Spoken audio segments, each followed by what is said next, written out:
PEGI 18.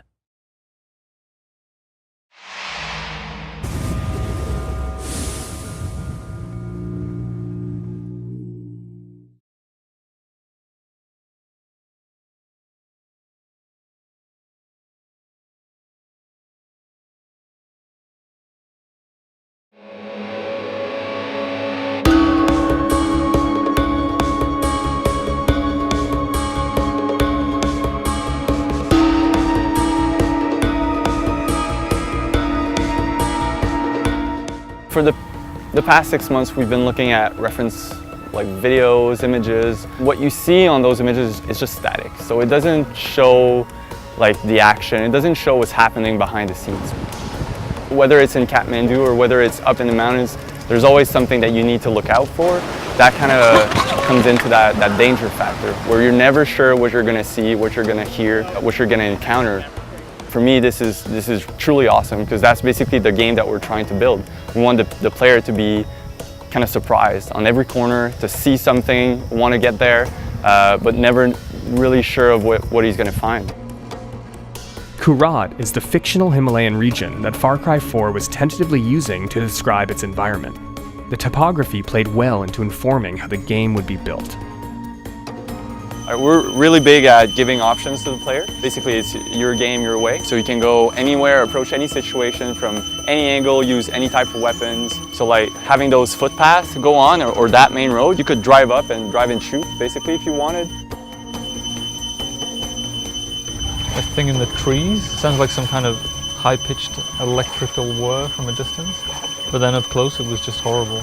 We should try and figure out a way to put that in the game somewhere. Just makes you wonder what's inside that jungle. I don't want to see it. Yeah, death, probably. Death. Yeah. But yeah, the view from here is pretty amazing. We're just looking at those terraces over there. That's really the kind of feeling that we want to get. We want to get out of the standard lush forest. This really stands out to me. And now we're just approaching the temple, and I can't wait to just hear and see it from up close. We're gonna go inside the temple and maybe underground also in the game, so I really want to see how it looks from all its angles. The Tal Bahari Temple is located in the middle of Lake Fiwa. It's a traditional ancient structure with an unknown history, just the kind of setting that the developers were looking for. It's super interesting to see how the traditions kind of sustain and survive. It's not just the place itself that has this spirit, it's the people as well. They still believe it, they still carry on these traditions. Whereas back home we kind of dispose of things much more quickly. Whereas everything here seems to, even if people don't know why they do it, like they still do it just because they're carrying on their tradition. It's kind of cool just to get that level of detail. And a lot of it's just bizarre juxtaposition, which I think is going to be kind of cool to try and bring some of that into the game. I think it's going to give a weird irreverence, which I think is always something we look for in a Far Cry game. Coming back here and just having a slideshow and showing people pictures, yeah, that's good. But then explaining them like in detail how it was to be there and see those things, I think that's really where it paid off. It was a break between filming. I remember I saw this, so there was a little old woman sitting on a step. So I started filming her.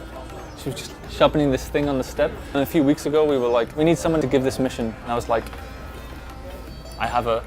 So we're going to use her as inspiration. And again, that was just a small little moment that like we've added in the game to give that clash of culture, kind of fish out of water experience.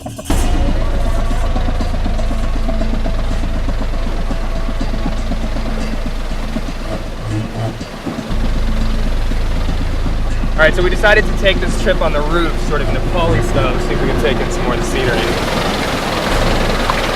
We took this crazy Jeep ride on these death trap roads, and I remember seeing people on these huge rickety buses and thinking these people are insane. In the research I've done, I've seen that these buses crash every week. It's not even newsworthy, it happens all the time. There were some moments like looking down that I was really like, if the driver doesn't know what he's doing, like, or if I was driving, I'd probably be in the ditch and I'd probably be either dead or almost dead, right? This is the perfect warm-up to a 2-day trek.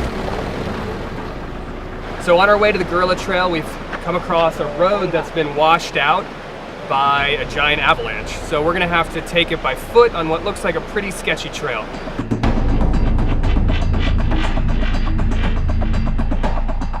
were a few times when I was pretty convinced we were all going to die. I was like, this is it. At least I'm going to die in a beautiful place. After the avalanche-stricken road, we've got on this van, and it's going to take us the rest of the way to the Gorilla Trail. You guys comfortable? Getting hot. With an exploration of Pokhara, the Gurkha, and the Temple Lake finished, the heart of the Himalayas was the next stop. The Gorilla Trail is what people now call the network of roads and mountain villages that the Maoist rebels use to hide and house their insurgency. Though the war has been over for several years, the region has only recently been deemed pacified enough for outsider travel. We got to the start of the Gorilla Trail, and immediately I was in the game. I felt like I was in Kirat. The landscape was perfect. Everything looked like the game I'd been playing, and it was an incredible feeling. We left civilization behind.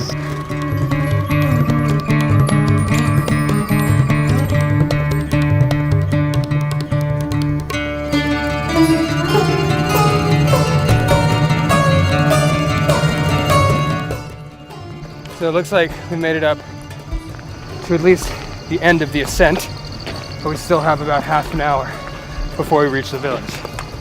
Hopefully we can get there before the sun sets and have ourselves a nice little fucking rest. The first part of the trek had been treacherous, and leaving civilization for the next few days offered time to reflect on the sensory elements that could be brought into the game.